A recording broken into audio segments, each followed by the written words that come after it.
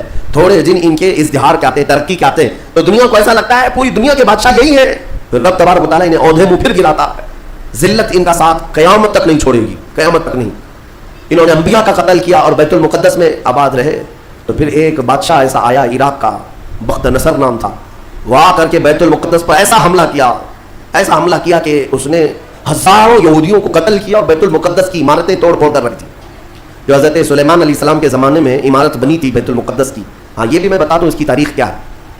حضرت سلیمان علیہ السلام بادشاہ تھے، اللہ تعالیٰ نے حکم دیا کہ تم تعمیر کرو، تو بیت المقدس جب تعمیر کرنے لگے تو کس کی مدد سے؟ جنات کی مدد سے آپ تعمیر کر رہے تھے، سارے جنات کو کام پر لگا دیا تھا، اور سارے جن صبح شام دوپہر کام پر لگے تھے اور مسجد بنا رہے تھے بیت المقدس۔ اور اتفاق ایسا کہ حضرت سلیمان علیہ السلام سے وہ خوب خوف کھایا کرتے تھے، جب تک آپ کھڑے رہتے کام کرتے، اگر سلیمان علیہ السلام چلے جاتے تو سب بھاگ جاتے تھے، کام چھوڑ کر بھاگ جاتے تھے۔ تو سلیمان علیہ السلام اپنا عصا لے کر کے کھڑے رہے اور کام کرانے لگے۔ اب اتفاق ایسا ہوا کہ سلیمان علیہ السلام دن میں بھی نہیں جا رہے، رات میں بھی نہیں جا رہے، کھڑے ہی کھڑے ہیں، اور دن رات ان کا کام چالو ہے۔ لیکن ہوا یہ تھا کہ سلیمان علیہ السلام کی وفات ہو چکی تھی، کھڑے کھڑے آپ کا انتقال ہوا ہے حضرت سلیمان علیہ السلام کا، اور اپنے عصا کے سہارے کھڑے رہ گئے انتقال کے بعد بھی۔ یہ صرف اور صرف نبوت کی شان ہے، یہ صرف نبیوں کی شان ہے۔ قرآن میں ہے، اللہ تعالیٰ نے فرمایا فلما تبینت الجن، جنوں کو کب معلوم ہوا پتہ ہے؟ دیمک نے حضرت سلیمان علیہ السلام کی لکڑی کو کھا لیا، یہ جو عصا تھا دیمک کھا گئی، دیمک کھانے کی وجہ سے لکڑی ٹوٹی، تو لکڑی ٹوٹنے کے بعد حضرت سلیمان علیہ السلام زمین پر آ گرے، تب جنات کو پتہ چلا ان کا تو کب کی انتقال ہو چکا ہے، اور اس وقت تک بیت المقدس کی تعمیر ہو چکی تھی۔ ہاں جس کو روایات میں ہیکل سلیمانی بھی کہا گیا ہے، بیت المقدس ہیکل سلیمانی، یہ الگ الگ ووادت جو معاملات ہیں میں اس کو پھر کبھی عرض کرتا ہوں۔ یہ تعمیر مکمل ہوئی اور وہی یہودیوں کے لیے مقدس جگہ، اور بخت نصر نے جس کو توڑا وہی ہیکل سلیمانی تھا، اور اس کے نیچے بہت ساری ان کی مقدس کتابیں جیسے جادو کرتے تھے وہ سب دفن کر دی گئیں۔ سلیمان علیہ السلام کی کرسی وہ بھی دفن کر دی گئی۔ آج بھی یہ یہودی جو کھدائی کر رہے ہیں اسی کرسی کو تلاش کرنے کے لیے، اپنی باقیات وہ جادو کی کتابیں تلاش کرنے کے لیے آج بھی یہ کھدائی کر رہے ہیں بیت المقدس کے ارد گرد۔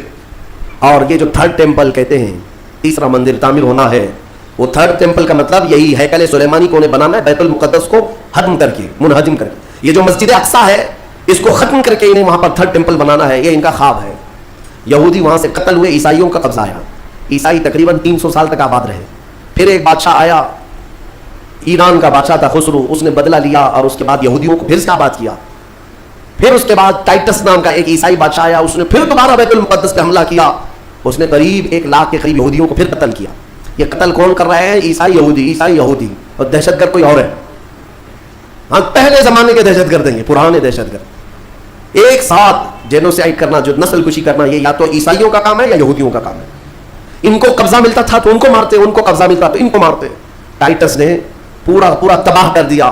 پھر بیت المقدس میں اس نے غلاظت ڈال دی، کچرے ڈال دیے، بہت کچھ برباد کرنے کے بعد یہودی وہاں سے نکل گئے۔ پھر میرے عزیزوں وہ عیسائیوں کا تسلط ویسا ہی برقرار رہا، کب تک؟ جب تک سیدنا عمر بن خطاب کا زمانہ آ گیا۔ اسلام کا یہ فتوحات کا سلسلہ تھا، میرے آقا کے غلام جس طرف جا رہے تھے زمینیں ان کے قدموں میں آ رہی تھی، یہ وہ دور تھا۔ تو حضرت عمر نے بھیجا کہ اب فلسطین کی طرف بھی ہمارے مجاہدین جائیں گے، اور وہاں عیسائی تھے، پوری دنیا کی خبر تو رکھتے تھے کہ کیا کیا ہو رہا ہے۔ رسول پاک صلی اللہ علیہ وسلم کے غلاموں سے لڑنے کی طاقت سب کے پاس نہیں، تو انہوں نے کہا کہ ہم لڑائی نہیں کریں گے، آپ آ جاؤ، آپ کے حوالے پورا بیت المقدس میں۔ حضرت عمر کو خود ہی دعوت دے کر کے بلا لیا۔ اور جانتے ہیں ان عیسائیوں کی خباثت، یہ بڑے نرم دکھتے ہیں۔ اس وقت قبۃ الصخرہ، جس کو آپ ڈوم آف راک کہتے ہیں، یہ یلو کلر کا جو گنبد نظر آتا ہے، یہودی اس کو بڑا مقدس سمجھتے ہیں، بڑا مقدس۔ اس پر عیسائیوں نے پورے لوگوں کی غلاظتیں کچرے ڈال کر کے رکھے تھے۔ اس زمانے میں کوئی دوسرا گنبد تھا وہاں پر، یہ تو پھر اموی خلیفہ کے زمانے میں یلو کلر کا پھر سے بنایا گیا، لیکن اس زمانے میں کچرا ڈال کر کے رکھتے تھے عیسائی یہودیوں کو جلانے کے لیے، یہودیوں کی وہ مقدس جگہ ہے۔ پھر حضرت عمر فاروق رضی اللہ تعالیٰ جب تشریف لائے تو جانتے ہیں کہ شان سے آئے تھے سیدنا عمر فاروق، مدینہ طیبہ سے نکل کر کے اپنے ایک تنہا غلام کے ساتھ بیت المقدس گئے، کوئی فوج لے کر نہیں گئے، اور وہ بھی ایسے کہ غلام کے ساتھ باری لگا لیا ہے، 1 میل میں گھوڑے پر بیٹھوں گا، 1 میل تو گھوڑے پہ بیٹھے گا، سفر میں 1 میل حضرت عمر بیٹھتے تھے گھوڑے پر، غلام رسی پکڑ کر چلتا تھا، 1 میل غلام بیٹھتا تھا، عمر فاروق رسی پکڑ کر چلتے تھے۔ دنیا کا اقتدار میرے آقا کے غلاموں نے یوں نہیں حاصل کیا، انہوں نے خود ہی کو فنا کر دیا تھا میرے آقا کی محبت میں۔ اور اتفاق ایسے کہ فلسطین جب پہنچے تو باری غلام کے بیٹھنے کی تھی، حضرت عمر رسی پکڑ کر کے بیت المقدس میں آ رہے ہیں،